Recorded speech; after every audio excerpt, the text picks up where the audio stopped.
Yan ba, pag nasa itaas, binusinahan niya kami ng binusinahan, tapos binaba kami. Tapos maya bumunod ng baril.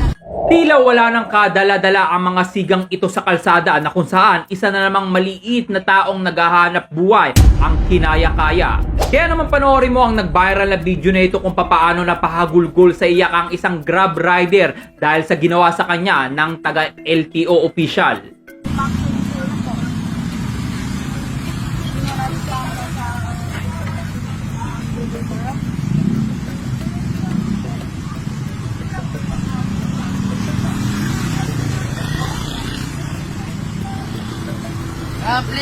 Plate number rin kailangan sama.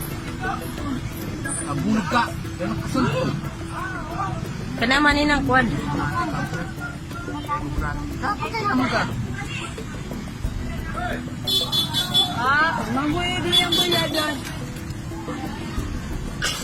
Ano yan? Anong issue yan?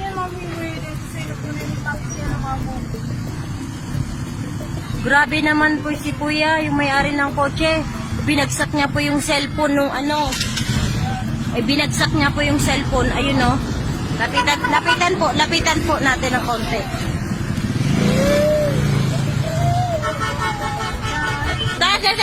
Tama sabihin siya.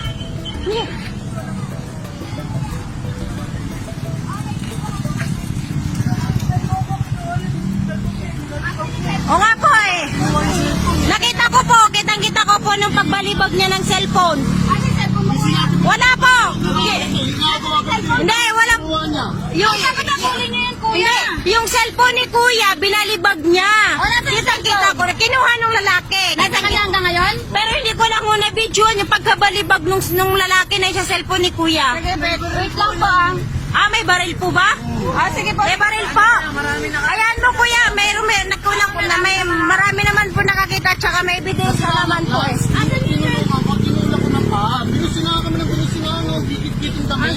Ayon sa Grab rider ay binunutan daw siya ng baril ng nakakotse na lalaki. Take note, hinagis na at kinumpis ka pa ang kanyang cellphone. Okay naman pala, at least kuya may witness na. Nakita ko po sa video yung plate number, pero yung pagkabalibag ng cellphone ni kuya, hindi ko po nakuhanan. Hinablot sa kanya. Nakita mo yung paghablot? Parating na kasi kami. Kami padaan kami, nakita ko, hinablot sa kanya, tapos biglang binalibag dito ni kuya. Gusto pa na Kasi nag-aaway pa sila, nagsusuntukan sila eh. Opo, nakuha ko po, na-video ko po. Pati yung plate number po, na-video ko po. Kuya, gilid ka muna kuya.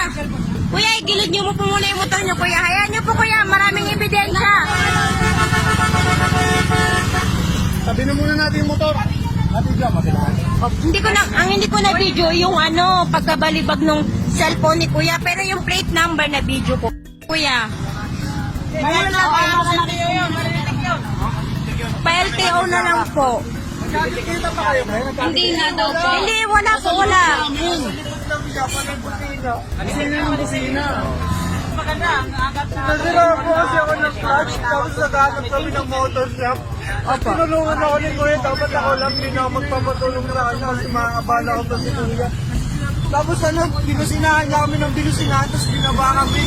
Tapos maya bumunod ng baril. Tapos binidyo ako na siya, tapos yung cellphone ko kinuha niya, pinalibag niya. O nga po, nakita nga po namin yung pagkabalibag. Ganyan ba? Pag nasa itaas, yung mga nasa ibaba, ganyan. Patulpo natin yun, kuya. Tulpo na lang natin, kuya. Marami pong tutulong sa inyo, kayo naman po yung nasa tama eh. Kuya, magbigay ka na lang po ng... Hindi ba ito? Hindi, wag ka na lang. Barangay na San Vicente. Hindi, ano po kayo? Sakot pa kayo ng motor eh. Muson nga eh, dito nga eh. Santa Maria, para may record niyo. Ma-record nun kung nandun. Oo, napod sa inyo. Lagi nang sabi na tulak ako ni kuya. Bali, LTO daw siya. Sabi LTO siya. Pinita niya kami, tinutulak ako ng dalawa. Tinutulak niya ako mapunta sa motor shop. Paano niya ako titikita na may kakakiyari niya sa ticket dyan. Tapos kinuha pa yung susi. Kinuha pa yung susi ko. Tapos ano na yun eh. Kinuha niya pa yung cellphone ni kuya na binasag. Naku po, problema. Isang pagpapatunay na kailangan magpaliwanag ang opisyal na ito kung bakit niya ito ginawa sa isang